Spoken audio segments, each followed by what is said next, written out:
आणि अबाधित राहण्यासाठी मदत होते. नवनवीन वस्तू, मग ती विद्युत उपकरणे असो, कपडे असो अथवा इतर प्लास्टिकच्या वस्तू असो, वारंवार घेण्यापेक्षा त्या जास्तीत जास्त काळ परत परत दुरुस्त करून कशा वापरता येतील याबद्दल जागरूकता बाळगून त्या वापरात आणा. ही वसुंधरा जिने आईच्या मायेने आपल्याला जीवन दिले, प्रत्यक्षात अन्न, पाणी, निवारा, प्राणवायू, सावली, ऊर्जा हे सर्व काही दिलं. त्याच वसुंधरेला आपण आपल्या प्रगतीकरता दुर्लक्षित करून वेगवेगळ्या पद्धतीने तिचा ऱ्हास करत राहिलो. याचा अर्थ आपण प्रगती, औद्योगिक क्रांती करू नये का? तर हो, माणूस म्हणून जन्माला येऊन परमेश्वराने दिलेल्या आपल्या बुद्धीचा, आपल्या कलेचा वापर करून प्रगती केलीच पाहिजे. परंतु अशी प्रगती काय उपयोगाची जी एका हाताला पुढे नेते आणि दुसऱ्या हाताला पकडू करते? प्रगती करताना जीवनाच्या इतर बाजूंना कमीत कमी त्रास होऊन हानी होणार नाही याची काळजी घेणं अत्यावश्यक आहे. अन्यथा आपणच आपल्या नाशाला कारणीभूत आहोत. यामुळं सृष्टीची जोपासना करून काही आपल्याला प्रगतीकडे जाता येईल ते जाऊयाच.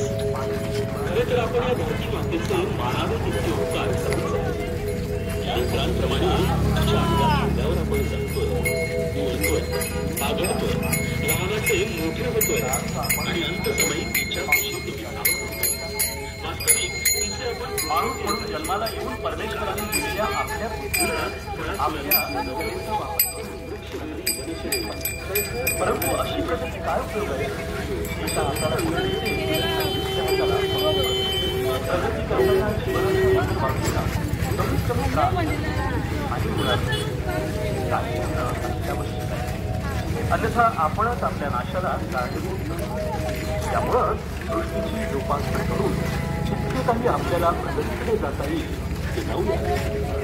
खरे तर आपण या धरती मातेचे मानावे तितके उपकार करतो. लेकरांप्रमाणे तिच्या अंगा खांद्यावर आपण जगतोय, बागडतोय, लहानाचे मोठे होतोय आणि अंतसमयी तिच्या कुशीत विसावा घेतोय. वास्तविक तिचे आपण पूजन केले पाहिजे, तिची काळजी घेतली पाहिजे, तिला फळा फुलांनी सजवलं पाहिजे. वृक्षवेली, वनचरे, खळखळत वाहणारे पाणी, नद्या, नाले अशा विविध अंगाने तिला समृद्ध करूया. ही धरणी माता गवळ्यांचे लालन पालन करते. म्हणूनच गोवर्धन पूजेतून भगवान श्रीकृष्णांनी हाच संदेश आपल्याला दिला. जगद्गुरु तुकाराम महाराज यांनी देखील हाच संदेश आपल्या अभंगांना घेऊन दिलाय.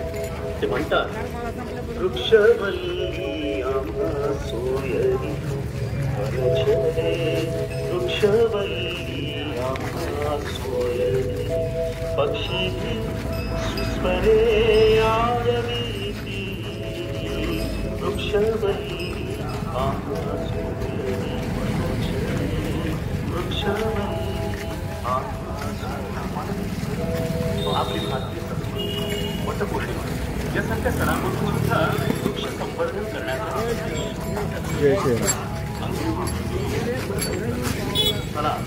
चला सगळे एकत्र येऊन एक संकल्प करूया.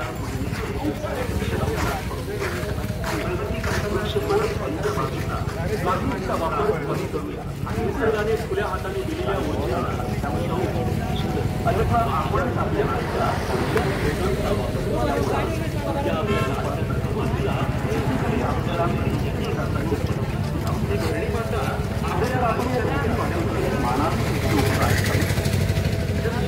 प्रमाणे तिच्या अंगात खांद्यावर आपण लहानाचे मोठे होतोय आणि अंतसमयी तिच्या कुशीत विसावा होतोय. वास्तविक तिचे आपण पूजन केले पाहिजे, तिची काळजी घेतली पाहिजे, तिला फळा फुलांनी सजवलं पाहिजे. वृक्षवेली, वनचरे, खळखळत वाहणारे पाणी, नद्या, नाले अशा विविध अंगाने तिला समृद्ध करूया. ही धरणी माता गवळ्यांचे लालन पालन करते.